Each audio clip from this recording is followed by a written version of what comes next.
So my name is Greg Lawton, and I'm the CEO of a venture-backed company called Nodes and Links. And what we're doing is we're increasing the predictability and the productivity of complex projects by taming the force of complexity. Now, our business is built on just a very simple core principle, which is that there's a third area of project management that is yet to be discovered. We've got the traditional waterfall approaches. Agile, the thesis of that came out 15, 20 years ago. There is a new one which is around complex projects, and that is because they are fundamentally different.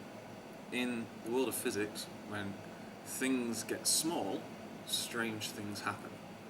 It turns out in the world of systems, when things get interconnected, strange things happen.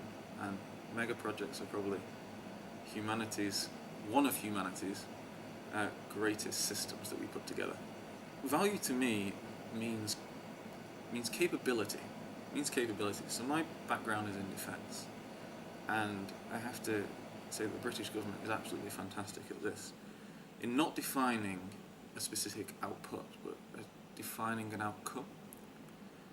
And it's made up of tangible and intangible things. So there's 7 defence lines of development. I can't remember them all, but I know that there's equipment, there's infrastructure, but there's also things like doctrine and training in there of how people need to behave. Now, why I say value means capability is because value is to do with personal utility. It's something that we decide it is. We can all have fixed evidence on what a train is, on what a ship is, of what a boat is. But the ability to survive into our 80s, 90s and 100s with good life quality, or the ability to defend ourselves from aggressors and maintain peace, these are all points of personal preference, and points of culture, which is fundamentally different to outcomes, which are really about getting the job done and about delivering. So, to me, value is capability. The definition of complexity is the propensity for emergent phenomena to arise due to the interconnectedness of a system. And what that fundamentally means is the more interconnected something becomes, the more difficult it is to figure out what it's going to do in certain elements.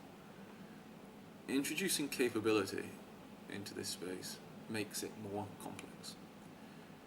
It also makes it more ambiguous, it makes it more difficult, and it makes it more complicated. So it overall just increases the challenge of actually figuring out what needs to be done and what that actually means in terms of outputs and measurables. Saying I'm going to build a ship is very, very straightforward fundamentally, because you can say how big it is, what it needs to carry, what's its berth, what's its displacement, these kind of things. Being able to say we need a way to control the seas around the north of Scotland, well, that's completely different. Do you use satellites? Do you just have people on dinghies with binoculars? Do you fly drones over? Do you have a big ship? Do you plant ground sea-based sonar? You've got all of these elements.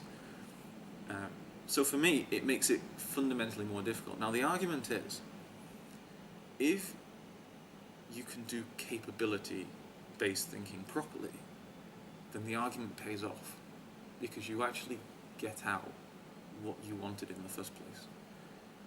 If you are unable to do that capability-based thinking, then actually it's much better sticking to outputs, because the challenge, the cost, and the political turmoil of trying to go around that circle is probably not worth it.